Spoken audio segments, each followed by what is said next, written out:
Selamat pagi dan salam satu Malaysia kepada semua penonton. Sekali lagi kita bertemu dalam forum perdana. Hari ini merupakan hari harta. Namun, adakah semua penonton tahu apa itu harta? Rasanya segelintir sahaja yang tahu. Namun kita tidak perlu risau kerana program ini akan membantu kita untuk mengetahui tentang kepentingan hari harta. Pada hari ini, kita akan bersama dengan 4 saudari yang bernama saudari Kamini, saudari Tanuja, saudari Jusnaini dan saudari Melinda. Okay. Baru-baru ini mereka telah memenangi salah satu anugerah dalam festival dalam Freedom Film Festival 2013. Filem dokumentarinya yang bertajuk 10 tahun sebelum merdeka, yang menceritakan tentang peristiwa politik yang berlaku di Malaya pada ketika itu. Namun, sebelum kita memulakan perbincangan kita, tanya kepada semua saudari kerana mendapat anugerah tersebut. Okey, saya ingin menanya, apakah perasaan saudari telah mendapat anugerah tersebut? Selamat sejahtera. Kami semua berasa sangat gembira selepas dapat anugerah ini. Dan anugerah ini ialah satu penghargaan bagi usaha kami. Dan ini telah meningkatkan semangat kami untuk projek akan nanti. Okey, tahniah sekali lagi diucapkan. Okey, saya ingin bertanya kepada saudari Tanuja. Okey, apakah itu yang dimaksudkan dengan harta? Okey, selamat pagi semua. Okey, harta adalah satu bentuk civil disobedience dalam bahasa Inggerisnya, yang dilakukan untuk menuntut sesuatu perkara ataupun membantah sesuatu perkara. Ia adalah satu tindakan untuk menuntut kerajaan, pemerintah ataupun penjajah untuk menukar sesuatu keputusan itu.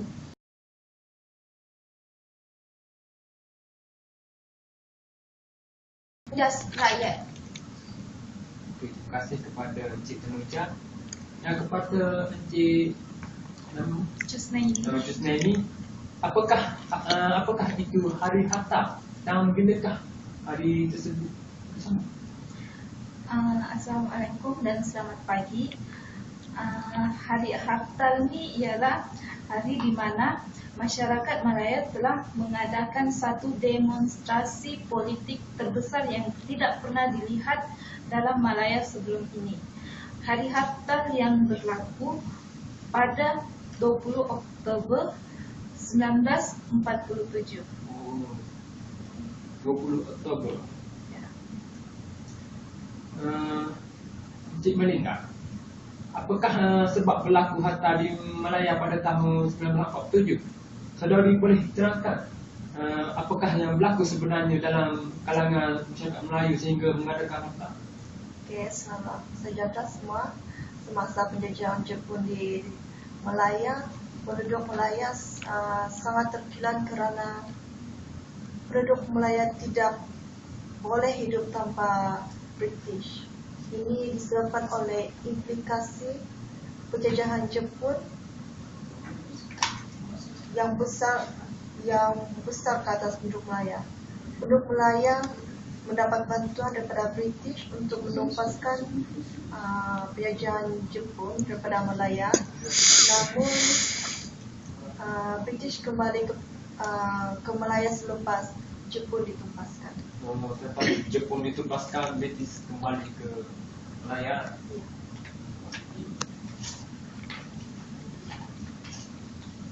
Encik, ada kamu tahu perasaan penduduk Malaya selepas British kembali ke Malaya? Okey, penduduk Malaya berasa sangat gembira selepas bebas daripada penjajahan Jepun yang begitu menyusahkan. Walaupun mereka bebas dari penjajahan pemerintah Jepun, mereka masih terikat dalam satu penjajahan yang terbesar, iaitu penjajahan British. Mereka terikat dengan penjajah. Ya. Bagaimanakah penduduk sedar bahawa mereka masih bebas? Okey, mereka sedar ni melalui buku. Satu buku yang bertajuk Nasib Masyarakat yang Hidup di Luar Pemerintahan Penjajah yang telah menukar fikiran penduduk Malaya kepada menjadi lebih matang. Okey, rakyat Malaya mula menyedari bahawa Malaya ialah tanah air kepunyaan mereka. Mereka seterusnya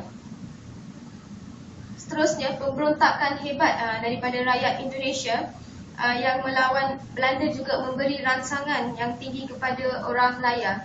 Ini disebabkan penduduk Indonesia yang datang ke Melaya telah membawakan semangat berjuang kepada rakyat di negara kita.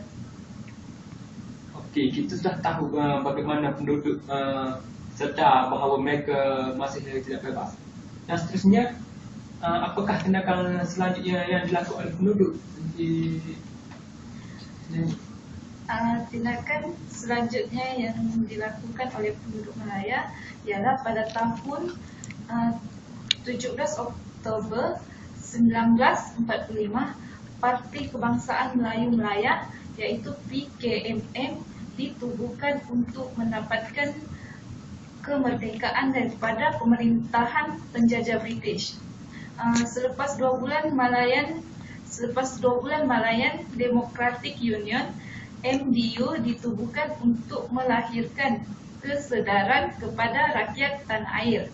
Seterusnya, pada 15 Februari 1996, Pan Malaya Federation of Trade Union PMFTU ditubuhkan. Badan ini memang cukup kuat.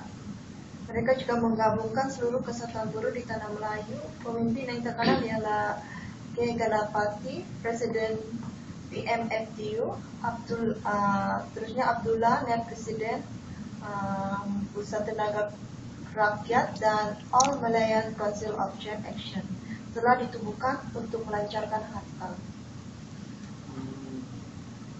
Pusat Tenaga Rakyat ataupun Putera. Mengapa Putera ini membantah perlembagaan persekutuan yang diusulkan oleh penjajah? Okay, alasannya mudah. Kesebuah negara yang merdeka perlulah mempunyai perlembagaan yang ditulis oleh rakyatnya sendiri. Perlembagaan yang ditulis haruslah mencerminkan aspirasi rakyat yang merdeka dan bukannya mengekalkan kepentingan penjajah. Terima kasih. Kepada Encik Tanuja, adakah rakyat bersetuju dengan pemberontakan tersebut? Pada awalnya memang segelintir masyarakat takut apabila mereka dengar perkataan merdeka, kerana mereka tu sebenarnya dia tidak fahami maksud sebenar merdeka. Adakah harta ni berlaku di tanah Melayu selepas itu? Hartal berlaku di tanah Melayu selepas itu. Tenaga Rakyat, Putera dan All Malaysian Council of Joint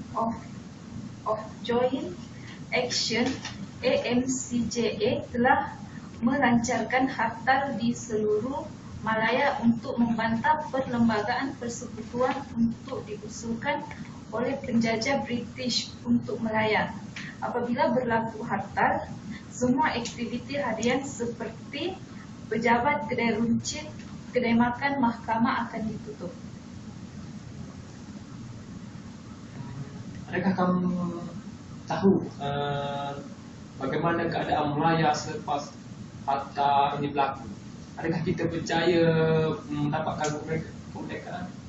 Ya, memang kita percaya mendapat kemerdekaan. Ini semua hasil daripada semangat perpaduan dalam kalangan rakyat pada ketika itu.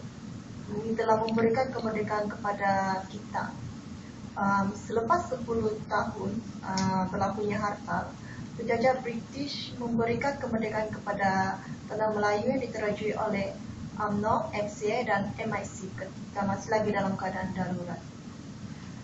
Undang-undang darurat telah ditukar nama kepada Akta Keselamatan Dalam Negeri pada tahun 1960 dan masih lagi digunakan oleh Kerajaan Malaysia sehingga hari ini. Terima kasih untuk Melinda. Okey, kita perlu berasa bangga dengan perjuangan wira bangsa kita. Manakala mereka lah yang membuka jalan kepada kita untuk hidup secara aman dan damai. Kita perlu bangga dengan perjuangan wira bangsa kita. Mereka lah yang membuka jalan kepada kita. Terima kasih kepada mereka. Okay, saya mengucapkan terima kasih kepada saudara semua dan sudi kongsi kita tentang sejarah adat. Rasanya semua penonton boleh rasai kepentingan hari Hatta kepada kita. Boleh kita bersama-sama menyambut hari Hatta. Selamat hari Hatta.